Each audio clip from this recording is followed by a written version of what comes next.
नमस्कार फ्रेंड्स, रोज भॉइस में आपका स्वागत है। आज का कहानी का शीर्षक है नसीब का लिखा।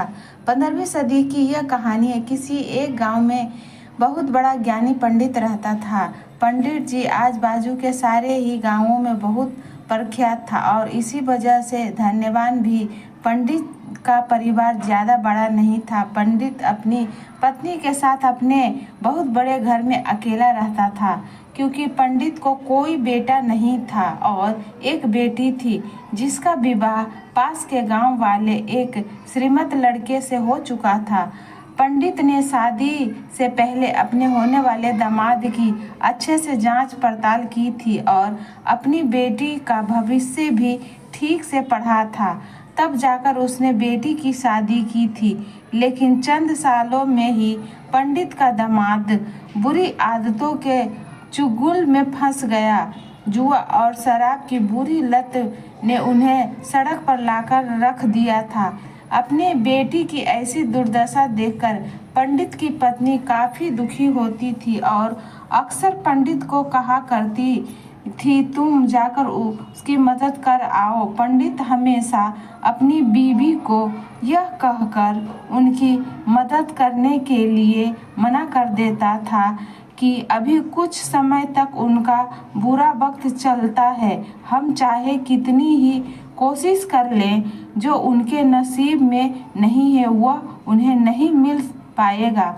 पंडित की ऐसी बातों से उसकी पत्नी काफ़ी दुखी हो जाया करती थी और मन ही मन सोचती थी कि कैसा स्वार्थी पिता है, अपनी बेटी को इतने कष्टों में देखकर भी उसकी मदद करने के लिए मना करता है। आखिर भगवान ने जो इतना सारा धन ध्यान दिया है उसका क्या करेगा। हमें कोई और औलाद भी तो नहीं है, ले देकर एक यही बेटी है और उसके लिए भी कुछ नहीं करेगा तो किसके लिए करेगा। पंडित ऐसा नहीं सोचता था। ऐसा नहीं है कि पंडित अपनी पुत्री से प्रेम नहीं करता था, लेकिन उसने अपनी पुत्री की कुंडली इतने अच्छे से पढ़ी थी और वह यह पहले से ही जानता था कि वह चाहे किसी भी लड़के से शादी करती, लेकिन उसके जीवन में यह समय आने वाला ही था और बिना इसे भुगते उसको छुटकारा नहीं मिलने वाला था। एक दिन खाने पीने के लिए भी मोहताज हो चुके पंडित की बेटी और दामाद उसके घर पर आए। पंडित ने और उसकी बीवी ने दोनों का खूब आदर सत्कार किया और खूब अच्छा खाना खिलाया। बेटी और दामाद की पंडित से सहायता मांगने की हिम्मत न हुई, इसलिए वह बिना बोले ही वापस अपने घर को लौटने लगे। लेकिन माँ तो माँ होती है। पंडिताइन से रहा नहीं गया और बिना पंडित की इजाज़त के उसने चोरी छुपे बूंदी के लड्डू बनाकर उसमें सोने के सिक्के रख दिए और बेटी और दामाद को दे दिए, ताकि बेटी और दामाद की कुछ आर्थिक सहायता हो सके। पंडिताइन यह भी जान गई थी कि बेटी और दामाद शर्म के मारे उनसे मदद नहीं मांग रहे थे, इसलिए उसने बेटी और दामाद को भी लड्डुओं में छिपे सिक्कों के बारे में कुछ नहीं बताया। जाहिर सी बात है कि जब वे लोग घर पर जाकर लड्डू खाएंगे तो उन्हें उसमें से सोने के सिक्के मिल जाएंगे। इस तरह बिना उनके मांगे ही उन तक मदद पहुंच जाएगी। सोचकर पंडिताइन मन ही मन अपने बेटी की मदद करने के लिए खुश होने लगी।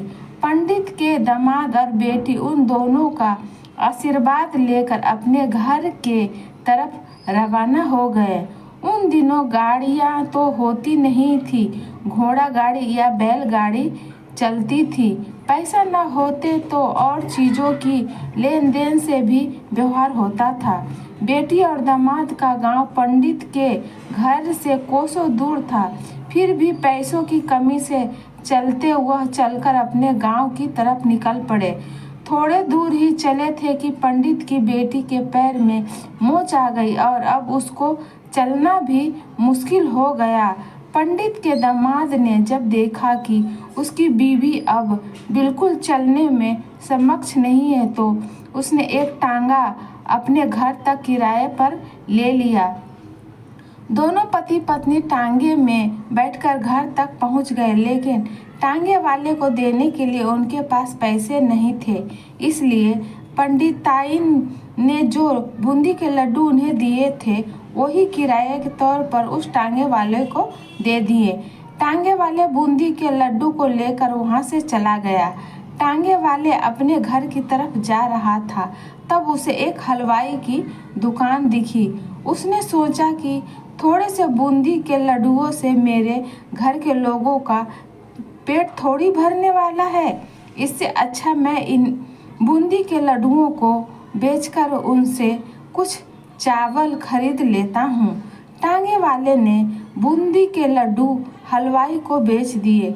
जिस गांव में वह हलवाई रहता था, उसी गांव में एक आदमी ने अपने घर पर पूजा रखी थी और उसी पंडित को उस पूजा के लिए बुलवाया था। पूजा में लगने वाले प्रसाद के लिए उस आदमी ने उसी हलवाई से बूंदी के लड्डू लिए जहां पर उस टांगे वाले ने बेचे थे। हलवाई ने भी उस आदमी को टांगे वाले से खरीदे हुए लड्डू ही पहले दिए ताकि वह खराब ना हो जाए, क्योंकि वह नहीं जानता था यह लड्डू कब बने हैं। पूजा खत्म हो पर दक्षिणा और बूंदी के लड्डू लेकर जब पंडित जी अपने घर आए और खाना खाने बैठे तो प्रसाद में लाए बूंदी के लड्डू खाते वक्त लड्डू से सोने का सिक्का निकला। इस घटना को देखकर पंडिताइन की आंखों से आंसू बहने लगे। पंडित ने जब पंडिताइन से उसके रोने का कारण पूछा तो पंडिताइन ने पंडित को सब कुछ बताया और पंडित से उनकी बातों पर भरोसा न करने के लिए माफ़ी मांगी। पंडित ने पंडिताइन के आंसू पोंछे और कहा कि तुम्हारी तरह मैं भी हमारी बेटी को बहुत प्रेम करता हूँ, लेकिन अगर हम उसकी अब मदद करते हैं तो दामाद हमसे हमेशा ऐसे ही मदद की उपेक्षा रखेगा और अपनी बुरी आदतों को कभी नहीं छोड़ेगा। पंडिताइन भी अब पंडित की बातों से सहमत हो गई। 2-3 महीने बीत गए। पंडित के दामाद और बेटी फिर से एक बार उनके घर आए और इस बार उनकी परिस्थितियां पहले से बेहतर थी, क्योंकि पिछले बार खाली हाथ जाने के बाद दामाद ने काम शुरू किया था और अपनी सारी बुरी आदतें भी छोड़ दी थी।